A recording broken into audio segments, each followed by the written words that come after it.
It may be hard to believe, but we are in the month of January, and in less than 2 weeks, an incredible program for men begins called Exodus 90, and I want to highly encourage you to look into it. I've done it the past 2 years, and it has been revolutionary. I'm going to go through a couple things I really appreciated about it, and I think you will as well. So the biggest thing that I've benefited from in Exodus 90 over the last 2 years has been from prayer. We all know that we can grow in prayer and different things like that, but Exodus 90 really forced me to do something that I hadn't before, in that I had an accountability partner.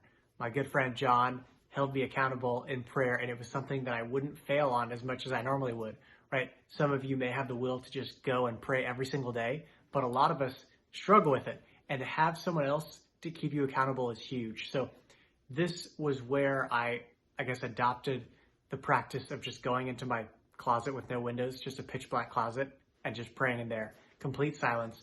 And it really allowed me to be more detached from the world.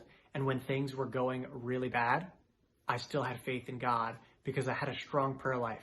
And it's been something that stuck with me after Exodus 90, and doing it the second time, it was even better than the first. So I would really recommend that you join Exodus first and foremost for the growth and prayer. That is huge.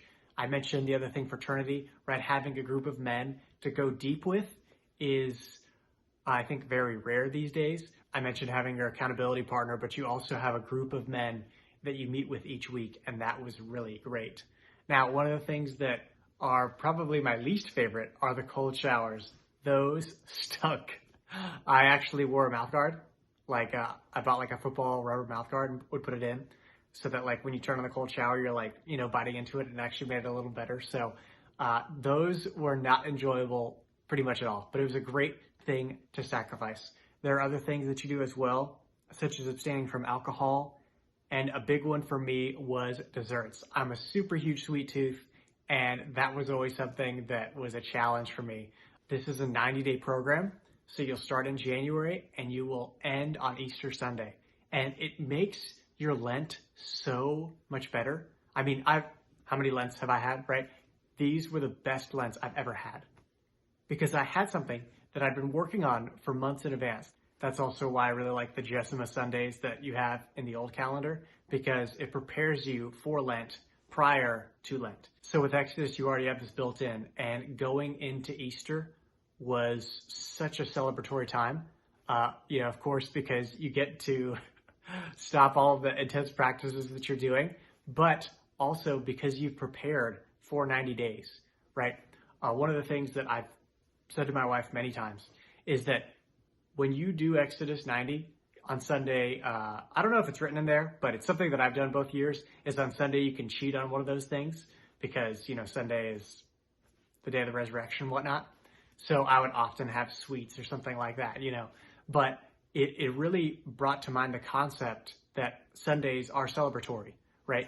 And that's, like you have ice cream Sundays on Sunday, how that kind of goes together. I don't think that was intentional, but maybe it was. Who knows? So to think that each Sunday should be a day that we really look forward to.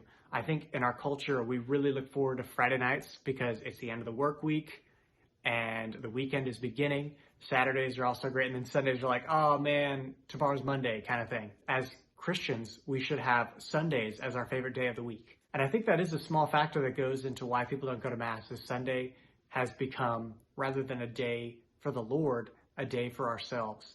And if we create in our own homes and our lives that Sunday is the best day of the week, right? That Sunday is the day, of course, we go to Mass and celebrate the resurrection of Christ, but it's also a day where we have sweets and family movies and different events that bring us together, then Sunday is a day that we cherish.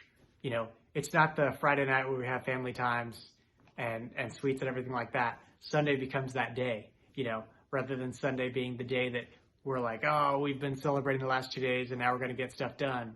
Sunday becomes the day of rest. And I think there's never been anything in my life that's made that impact like Exodus 90 because of that potentially unwritten rule. So in closing, I would encourage you to look into Exodus 90. It's been a game changer in my life, and I hope can be so in yours. If you're a woman, there's no female version of Exodus 90. I don't know if they're ever going to develop that, but it is incredible. and I would encourage you to share it with any other guys that you know. It has been something that I've seen in Catholics that are just, not lukewarm, but just don't really know where to go in their faith. And they get an Exodus 90 and it really brings them to the next level. So if you know anyone in that area or are interested, please go sign up. I'll put a link in the description, but it's just Exodus 90. You can Google it. So I hope that you'll join and really benefit from this awesome program that brings us closer to Jesus. I hope you have a blessed day, and God love you.